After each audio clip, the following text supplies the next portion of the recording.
ফের ব্যাপক সংঘর্ষে নেমেছে দুই কলেজের শিক্ষার্থীরা। ইতিমধ্যেই যেমনটি দেখছেন যে মুহুর্মুহুর ইট পাটকেল ছুড়ছে দুই পক্ষ, এবং আইনশৃঙ্খলা বাহিনীর সদস্যরা বারবার শান্ত করার চেষ্টা করলেও তারা কিন্তু আসলে যে উত্তেজনকর পরিবেশ সেটি এখান থেকে বিদায় নিচ্ছে না বলা যায়। কেননা তারা যেমনটি দেখছেন যে পুলিশের পক্ষ থেকে টিয়ার চিত্র সেটি কিন্তু এখানে লক্ষ্য করা যাচ্ছে, এবং আমি যেটি দেখছেন যে আইনশৃঙ্খলা বাহিনীর সদস্যরা কিছুক্ষণ আগে একটি সাউন্ড গ্রেনেড ছুড়েছেন, এবং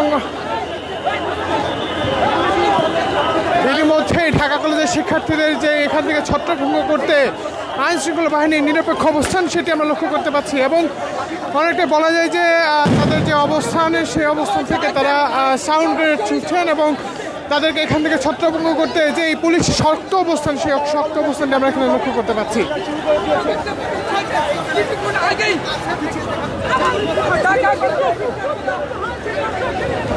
মূলত আজকে বেলা 11টা পরবর্তী সময় থেকে যেই ঢাকা কলেজ এবং সিটি কলেজের মধ্যে দুই পক্ষেরই বলা যায় যে দফায় দফায় সংঘর্ষ চলে আসছে। সেখান থেকে আইনশৃঙ্খলা বাহিনীর সদস্যরা তারা পরিস্থিতি শান্ত করতে বারবার শিক্ষার্থী প্রতিনিধি এবং অন্যান্য যারা সংশ্লিষ্ট রয়েছেন তাদের সঙ্গে কথা বলার চেষ্টা করছিলেন, কিন্তু সর্বশেষ যেটি দেখছি যে তাদের এখান থেকে যে অবস্থান সেই অবস্থানটি কিন্তু এখান থেকে সমাপ্ত করছেন না, এবং কিছুক্ষণ আগে সিটি কলেজের যে শিক্ষার্থীরা তারা আবারও সড়কে নেমে আসেন এবং পুলিশের সঙ্গে বাকবিতণ্ডা শেষে ভিআইপি পরিবহনের একটি বাসে তারা হামলা করে। যে হামলা পরবর্তী সময়ে সেখানে একটি গাড়ি ব্যাপক ভাঙচুর করেন। এর পরবর্তী সময় পুলিশে তাদের উপর যেই শক্ত অবস্থান সেই শক্ত অবস্থানটি ধরে রাখলে তারা এখান থেকে ছত্রভঙ্গ করতে লাঠিচার্জ করেন। সেই লাঠিচার্জ পরবর্তী সময়ে আবারও ঢাকা কলেজের শিক্ষার্থীরা তারা সামনের দিকে এগিয়ে আসেন, এবং এখানে কিন্তু আমরা যেটি দেখছি যে সামনের দিকে এগিয়ে আসার পর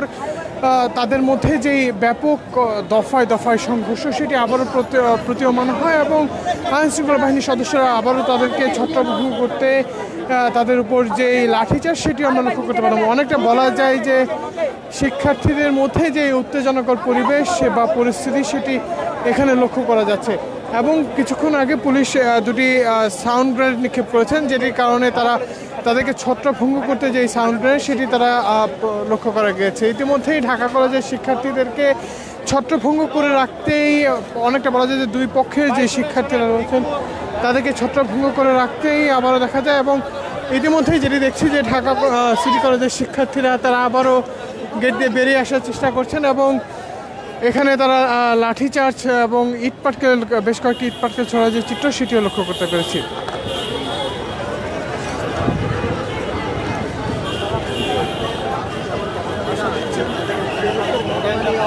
শিক্ষার্থীরা এখন তাদের হাত উঁচু করেছেন, অর্থাৎ সিটি কলেজের শিক্ষার্থীরা পুলিশের সামনে আইনশৃঙ্খলা বাহিনীর সামনে হাত উঁচু করেছেন। তারা অনেকটা বলা যায় যে বিষয়টির সমাধান চাচ্ছেন বলে আমরা লক্ষ্য করতে পারছি, তবে দেখা যাক সর্বশেষ পরিস্থিতি গিয়ে কি দাঁড়ায়।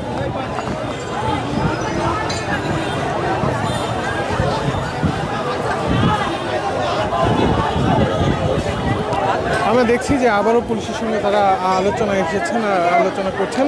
অনেকটা বলা যায় যে 11টা পরবর্তী সময় থেকে যে হাওয়া পাল্টা হাওয়া সেটি কিন্তু এখনও চলমান রয়েছে, এবং শিক্ষার্থীরা তাদের যেই অবস্থান সেই অবস্থান কিন্তু এখন পর্যন্ত যে এই উত্তেজনাকর পরিস্থিতি সেটি এখনও তারা ধরে রেখেছেন, এবং আইনশৃঙ্খলা বাহিনীর সদস্যদের মধ্যে তাদের যেই বাকবিতণ্ডা তর্ক বিতর্ক সেটি চালিয়ে যাচ্ছেন, এবং ইতিমধ্যেই তারা আইনশৃঙ্খলা বাহিনীর সদস্যদেরকে ভুয়া ভুয়া বলে স্লোগান দিচ্ছেন। কিন্তু আমরা এখন পর্যন্ত যেটি দেখছি যে আইনশৃঙ্খলা বাহিনীর সদস্যরা তাদের যে অবস্থান সেই অবস্থান থেকে স্বাভাবিক রাখতে তাদের যে সর্বোচ্চ চেষ্টা সেটি তারা চালিয়ে যাচ্ছেন, কিন্তু কিছুক্ষণ আগে আমরা দেখেছি যে আবারও সংঘর্ষ মেতেছিল দুই পক্ষই, অর্থাৎ ঢাকা কলেজ এবং সিটি কলেজের মধ্যকার যে সংঘর্ষ সেই সংঘর্ষ ছিল, এবং সেই সংঘর্ষ পরবর্তী সময়ে কিছুটা শান্ত এখন আবার, তবে বিপত্তি কিন্তু এখনই কাটেনি অনেকটা বলা যায়। কেননা আমরা দেখছি যে আইনশৃঙ্খলা বাহিনীর সদস্যরা সায়েন্স ল্যাব মোড়ের দিকে অবস্থান করছে, পাশাপাশি এখানেও যাদের অবস্থান রয়েছে তারাও কিন্তু আইনশৃঙ্খলা বাহিনীকে কটাক্ষ করে বক্তব্য দিচ্ছেন, কিন্তু তারপর আইনশৃঙ্খলা বাহিনী তাদের যে অবস্থান সেই অবস্থানটি ধরেই রেখেছেন বলা যায়।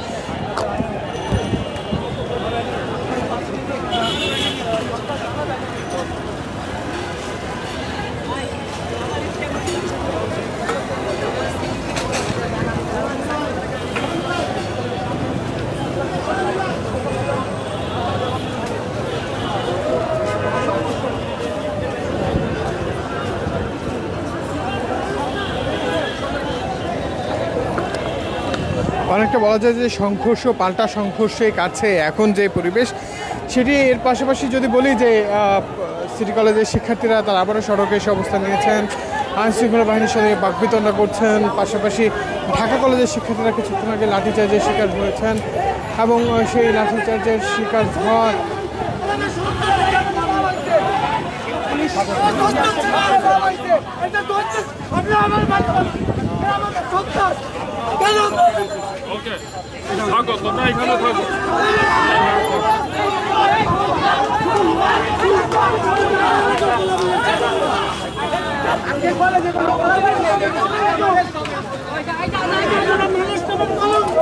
মূলত যেটি দেখছি যে হামলা, সেই হামলার ফলে সড়কের যে স্থবির পরিস্থিতি সেটিও তৈরি হয়েছে। পাশাপাশি দুই পক্ষের যে এই আলোচনা, সেই আলোচনার বিষয়টি যদি একটু বলি যে আজ বেলা 11টার সময় ঢাকা কলেজের শিক্ষার্থীরা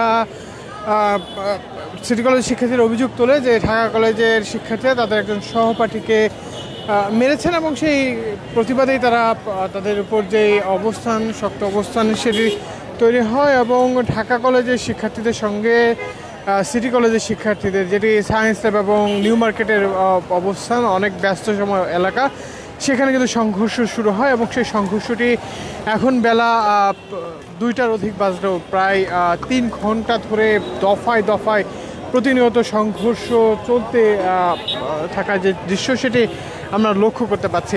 পাশাপাশি কিছুক্ষণ আগে একটি বাসে শিক্ষার্থীদের হামলায় ভাঙচুর করা হয় এবং সেই ভাঙচুরকে কেন্দ্র করে ইতিমধ্যেই যেটি দেখছি যে অবস্থান, শক্ত অবস্থানে যে দুই পক্ষের অবস্থান সেটি রয়েছে, কিন্তু এখন পর্যন্ত সড়ক ছেড়ে দিয়ে স্বাভাবিক চলাচল যেটি সেটি কিন্তু লক্ষ্য করা যাচ্ছে না। তবে সব কিছুকে মারিয়ে অনেকেই সড়ক পার হচ্ছেন বলে আমরা লক্ষ্য করতে পারছি, যাতায়াত করছেন বলে আমরা লক্ষ্য করতে পারছি। আমার কাছে মূলত এই ছিল এখন পর্যন্ত। তবে আবারও কিছুটা উত্তেজনকর পরিস্থিতি আমরা লক্ষ্য করতে পারছি। সিটি কলেজের শিক্ষার্থীরা আবারও এখানে এসেছেন এবং তারা তাদের যে মন্তব্য, সেই মন্তব্যগুলো করছেন বলে লক্ষ্য করতে পারছি।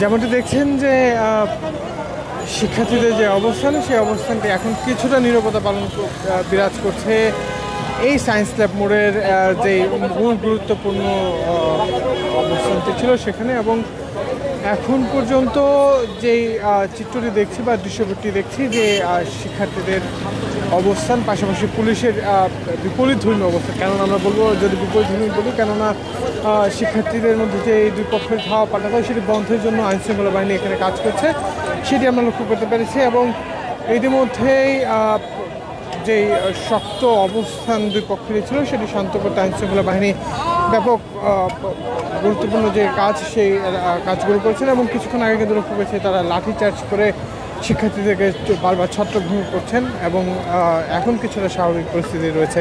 আমার কাছে মূলত এই ছিল এখন পর্যন্ত এখান থেকে সর্বশেষ।